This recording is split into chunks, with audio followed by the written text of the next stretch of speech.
আসসালামু আলাইকুম রহমতুল্লাহ বরকাত। আমি জাফর আহমদ সিরাজি। দেখতে পাচ্ছেন আমাদের স্পেশাল হালুয়া তৈরি হচ্ছে। হিউজ পরিমাণ আজকের তৈরি, প্রায় 20-25 কেজি হবে। গ্রাহকের অনেক চাহিদা।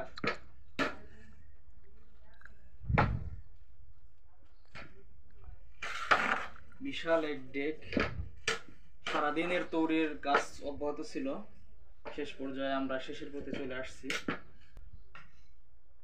একদমই ন্যাচারাল ভাবে হালুয়া তৈরি, সবগুলো গাছন্ত উপাদান এবং পুষ্টিকর। এর মধ্যে কোনো রকম ট্যাবলেট জাতীয় কোনো মেডিসিন ইউজ করা হয় না, যার কারণে মানুষ খেলে ক্ষতি হবে। একদম শিশু থেকে বৃদ্ধ পর্যন্ত, নারী পুরুষ সবাই খেতে পারবে এই হালুয়া। যারা বিভিন্ন রকম দুর্বলতায় আছে তাদের জন্য খুবই উপকারী এই হালুয়া। একদমই ন্যাচারাল, সম্পূর্ণ প্রাকৃতিক, ভেষজ। যারা অর্ডার করবেন ইনবক্সে মেসেজ দিবেন বা স্ক্রিনে দেওয়া নাম্বারে যোগাযোগ করবেন।